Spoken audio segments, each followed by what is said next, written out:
Hello guys, welcome back to the channel for the first part of the October JRPG news roundup. So let's get started with the Falcom news. We got plenty to get through, beginning with the merchandise, because the Bracer Guild merch shop, which opened up quite recently, they have been expanding their product lineup. They've now got stuff like Halloween special keychains, they've got tote bags, desk mats. Yeah, these guys have been putting out a lot of stuff. Their plushies in particular sell out very quickly, which is great to see. I mean, at the end of the day, if you're a Trails fan, this is definitely a place that you need to check out if you're looking for some merchandise, keychains, prints, whatever that may be.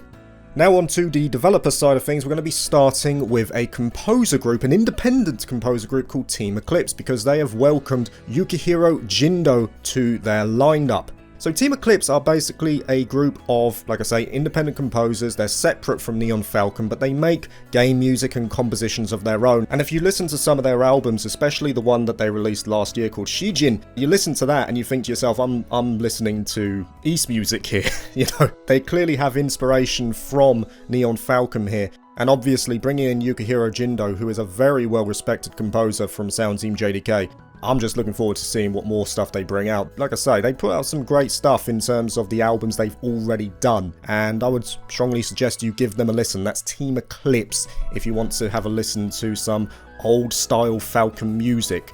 Now we move to Sky First Chapter. So Gung Ho have finally implemented regional pricing. People in Indonesia couldn't afford the game because it would cost them like half of their monthly salary or something stupid like that. It was absolutely crazy what was going on. I couldn't believe that the regional pricing wasn't sorted until now. But they have sorted it out, and that's a good thing to see. They have also provided an update for the Switch 2, so there's kind of like a performance mode now. But also Sky First Chapter has text speed improvements, and it also has, of all things, a first-person mode. So you can go into first-person on characters like Zin and look down at Tita, and then alternatively you can do a first-person at Tita and then look up at Zin. It's surreal, to say the least. But also, for those who were a little bit disappointed with the translation of Sky First Chapter, I'm not saying I'm one of them. I was perfectly fine with it, to be honest. A few grammar errors, but whatever. But for those who preferred Xseed's work, there does appear to be work on an Xseed restoration mod. It's currently up to Chapter 1 at the moment, so I've no idea when that's going to be releasing. I mean, at the end of the day, this is what the Falcom community does. They're very good with mods. Having the choice of playing with Gung Ho's translation or Xseed's translation on the new shiny Trails remake, only a good thing, as far as I'm concerned. The quality of Sky First Chapter, though, it speaks for itself. It's been nominated for the Golden Joysticks Award for 2025 as the best remake or remaster. I mean, the fact that a niche JRPG has been nominated along, let's be honest, a lot of big hitters right there is only a good thing to see, and it's nothing to do with its lack of quality or anything like that. I mean, the game is absolutely amazing, so I'm glad to see it's getting recognition. And finally, the Falcom Wiki has finally moved to its own domain, so this is kind of like a centralized hub for all Falcom works, and it's only going to grow over time as more people contribute to the forum. So it's not just East and Trails on there, you've got Xanadu, you've got Popful Mail, you've got Svi, it's all there. You know, if you're looking for a centralized hub for all things Neon Falcom, that is the place that you want to go to. That's very good that that has now been launched.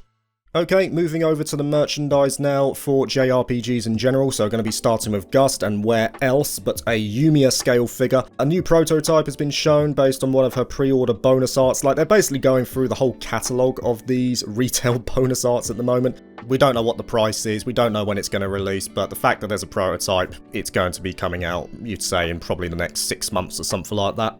Bandai Namco as well, they have done a reproduction of the 1/8 scale of Velvet Crow by Kotobukiya. So Velvet Crow from Tales of Berseria, one of the best Tales of Pro tags as far as I'm concerned, from one of the best Tales of games. Only 14,600 yen as well, so that's going to be releasing in June 2026. On to Atlus merchandise now, because we're going to be starting with a Kotobukiya figure, a Melisandre scale figure from Unicorn Overlord for 22,000 yen, releasing in June next year. They're doing a lot of Unicorn Overlord figures, to be honest. Apex Toys are also doing one for Berengaria and Virginia. I'm not so sure if those ones were put up for pre-order already. They were announced back in July this year. If you like Unicorn Overlords, you can't really go wrong. Moving over to Persona now, because the protagonists from their dancing spin-off games are going to be getting figures as well via Good Smile Shanghai. So Persona 3 and Persona 5 dancing scale figures, 18,000 yen each, releasing November 2026. They look pretty cool. For 18,000 yen, that ain't bad, to be honest. I've seen worse, definitely, for that price. And then finally, Metaphor ReFantasio, it hit its 1 year anniversary. It had a 1 year anniversary live stream as well, and it's going to be having a round 1 collab with select stores in the USA. That was news to me because I never even realised that round 1 existed in the USA. But no, apparently Metaphor ReFantasio is going to be having that collab event from November to February 2026 in the USA. That's going to encompass stuff like keychains, playmats, and all that kind of stuff. But there's also going to be a digital guidebook edition for the game. Digital base game, digital art book, digital strategy guide, digital soundtrack, it's all digital. There you go, if you haven't played it, then you've got another edition to check out if you really want to. Basically, this first anniversary stream was a whole lot of nothing to me, considering I live in the UK and I've already played the game, but hey, whatever. I guess maybe in the next 2 years we'll see something. Probably an extended version of Metaphor ReFantasio, as Atlas normally do, but there you go. Over to Konami now. They've released some more key arts for the anime, including the character reveals as well. We already know that this is probably going to be longer than 1 season, so maybe 2 seasons of 12 episodes potentially, but of course that's going to be airing in 2026. It'll be interesting to see how this one comes out, because at the end of the day, it's being done by Konami Animation Studios. It's their first big project. So at the very least, Suikoden 2's anime is in the hands of the right people. They know their IP, or you'd think they know their own IP inside out, so we'll have to see what happens with that one, because normally anime based on games don't turn out amazing. I'm willing to be proved wrong on this one. And finally, for merchandise, we're going to be ending with Square Enix. So, Final Fantasy VII, 8 and 9 Switch physical versions are going to be releasing in the United States, which is interesting to see, to be honest, because Asian regions already had all of these, and then 7 and 8 were already available in European regions. I believe the only one we didn't get in Europe was 9, and you could still order it from PlayAsia with English support anyway, so basically we had all of this as well. The only ones left out were North America, so that's going to be releasing in December. And the other one that's releasing is a twin pack PS5 physical version of Final Fantasy VII Remake, Intergrade, and Rebirth. That's also going to be releasing on December the 4th. Okay, moving over to the developer news now, we're going to be starting with Yuji Horii, because he has mentioned the content changes from Dragon Quest VII Reimagined. So this comes courtesy of Stealth, who has been kind enough to summarise this for us. You can see there's a number of scenarios that have been cut. The casino's been cut, Monster Meadows, Excellence Grading Organisation. So there's been a few things that have been taken away. They did say that they wanted to kind of, not streamline the experience, but kind of cut down on the bloat from the original Dragon Quest VII, and it looks like that's exactly what they're doing. So at the end of the day, I've never played the original Dragon Quest VII, so I have no idea what most of this entails. I dare say those who played the original Dragon Quest VII, maybe they might have a stronger opinion on this. It is what it is. Now, the rest of the Square Enix news pertains to Octopath Traveler 0, which is going to be the biggest release as we come to the end of 2025. Like, I can't really see any other release which is going to pip it in terms of hype. I mean, it's going to be a day one purchase for me, 100%. So Stealth has summarised this once again. You've got 30 to 40% of the main scenario is new, kind of assuaging the concerns that some people may have had, thinking it might be just a port of the mobile game. There's going to be new side quests, you've got party chats, and also they've introduced the main antagonist, Pardis III, along with a bunch of new recruitable characters. You've got Cleric, Dancer, Merchant, Scholar. It just looks really cool, man. It really does. I mean, I'm looking forward to this one. It's going to be a day one purchase, 100%. And like I say, I think this will probably be, in the lead up to the end of 2025, I can't think of any other game which is bigger than Octopath Traveler 0 at the moment.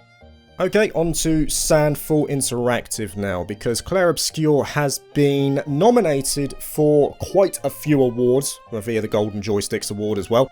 So that's Best Storytelling, Best Visual Design, Best Soundtrack, Best Lead Performer, Best Supporting Performer. A lot of nominations, as far as I'm concerned, very well deserved as well. Gamatsu also summarised the sales of the game as well, so it's hit 5 million as of this month. And also there's going to be a free major update, or a free major update is in development, which is going to give us a brand new area. New costumes, new area, new boss battles, a few new surprises as well. And finally, the creative director, we knew that there was probably going to be more games in the Clair Obscur franchise, like that's basically the franchise now, and Expedition 33 is just a story within that franchise. But he's already stated that they're working on their next game, they've got a bunch of ideas in mind, and he has reiterated the stance that they want to keep the studio small, which makes sense entirely, because like I say, that's the whole reason they left Ubisoft and made their own studio, because they ended up frustrated with bureaucracy and the layers they had to go through in order to actually make games. At the end of the day, keeping it small is better for them, so who am I to argue with that? Very good to see. On to Idea Factory now, because they're going to be creating, as part of the 15th anniversary of the series, a theme song with fans included, which is going to be included in the next numbered entry. It's well known to people who watch this channel, I'm not the biggest fan of Neptunia, but I think that's a really cool idea. What a great way of bringing fans into the next project, you know, getting them to contribute to a new song and putting it into the next game, very cool. Now we move on to Rio Games. Rio Games, if you don't know who they are the guys who are making a game called Threads of Time, which is clearly inspired by Chrono Trigger, and I mean, the trailer just looks really good, man. Looks absolutely fantastic, and I'm looking forward to seeing how this game turns out. I think it's going to be a pretty good game. No idea when it's going to be releasing at the moment. It was shown at the Tokyo Game Show, but I think there's a lot to like about this one, so keep an eye on that one. The final part of the developer news relates to Bandai Namco. I'm going to be starting with Digimon Story Time Stranger, which did very well, man. Not only were the physical copies sold out in Japan, but it hit an 84,000 peak on Steam. I know Digimon is a popular series still, even today it's still a popular series, but I didn't expect it to do that well. Maybe it's the fact that it released on a bunch of platforms at the same time, so that probably helped it. But you know, 84,000 peak for a JRPG style game, that's just a very good sign. So obviously Digimon Story Time Stranger did extremely well, both physically and digitally. As for the Tales series, well, Life Bottle Productions have announced an official 1.0 release of the Tales of Rebirth fan patch that they released last year, so it basically fixed some issues from that initial release, and they feel happy enough to release this 1.0 version right now. So of course, if you want to play that game, that fan patch is available courtesy of Life Bottle Productions, who have done many others before, like Tales of the Abyss as well. As for the potential of future remasters from the Tales series, I mean, we are going to be getting more, but Yusuke Tomizawa, who is the producer of the Tales series, has basically said the reason that they're released in such a weird order is because, quite simply, they need to locate the source code. Because in many cases, these games have been produced by different studios, the source code is kind of split or archived in different areas, so they're basically trying to find all of that stuff. And in some cases they find it, some cases they need to remake it, so that's apparently the reason why these games are coming out of order, and probably the reason we're getting the more recent entries first rather than the older ones, because the older ones you'd think are probably a lot harder to find. But at the very least, he has confirmed that more are going to be coming, and they're basically going to be putting them out as and when they're finished. Okay, up to the upcoming releases now. We're going to be starting with one delay, and it is for Uta Wareru Mono Zan, so the abridged version of Mask of Deception, the action RPG version. That's going to be releasing on PC. It's now delayed till December the 16th. Visual novels and simulation games next, so Dear Me I Was, which was previously only exclusive to Nintendo Switch 2, is now coming to Nintendo Switch, which is only a good thing to see. And finally, the upcoming RPGs. So first of all, we're going to be starting with the action RPG Dissidia Duellum, which is releasing on mobile in 2026. So we knew that there was going to be a new Dissidia game coming out. Brings in a lot of Final Fantasy characters, people were looking forward to it, but to Square's credit, they did put down that it was going to be a mobile-only title. And sure enough, once that trailer went up, it got ratioed pretty quickly. People weren't happy with it. It's going to be based in modern-day Tokyo, sort of. I mean, at the end of the day, I don't really care. It's a mobile game, but, you know, there you go. New Dissidia game coming out on mobile. Action RPG Uta Wareru Mono Zan 2 is going to be releasing on PC. It's also available on PS4 and PS5 in Japan at the very least, but the PC version will have English support. Currently no release date for that one. The action RPG Anima Gates of Memories 1 and 2 Remaster is coming to PS5, Xbox Series, PC on November the 7th.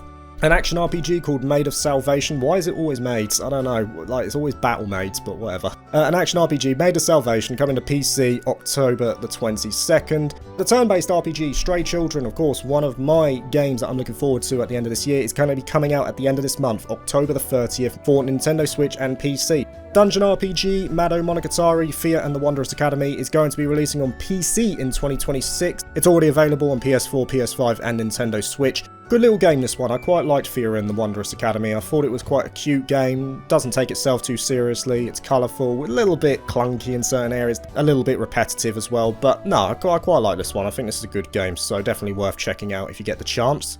Moving on, we've got two left. Turn-based RPG Parasite Mutant, releasing on PS5 and PC in 2026. And if the name hasn't clued you in now, the gameplay certainly will. It is a game which is quite clearly inspired by Parasite Eve. And it looks great. I mean, I was a fan of Parasite Eve when I played it earlier this year, and seeing a modern iteration of it, or, you know, a modern inspiration of it, just looks very good, and it looks like they've really kept the feel of what Parasite Eve was as well. The action gameplay with the turn-based elements. I think this one has a lot of potential, I really do. I think it looks really, really good. And the other one, which also has a lot of potential, is a turn-based RPG by a new studio. It's called Light Witch. It's their first project. It's called Alice at the End of Her Life, and it got a teaser trailer this month. It's coming to PC and consoles, no release date as of yet, based off the novel by Lewis Carroll. And we got to see a little bit of the gameplay. I mean, it's obviously got that anime style, so it looks very good anyway. Saw a little bit of the gameplay as well. I do like the art direction for this too. I'd love to see more gameplay as well.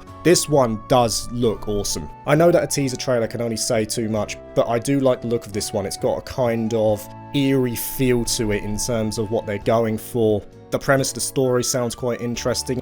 And again, it's this studio's first project, so you'd like to think that Light Witch are going to be coming out all guns blazing for their first foray into the gaming market. I am going to be keeping an eye on this one. I think you should too. It does look pretty damn cool. Like I say, it's a turn-based RPG, Alice at the End of Her Life. Check it out. The teaser trailer is on YouTube if you want to check it out yourself. Anyway guys, that's going to close us out. We're done for the first half of October, so I'll see you for the second half in about 2 weeks' time. See you later.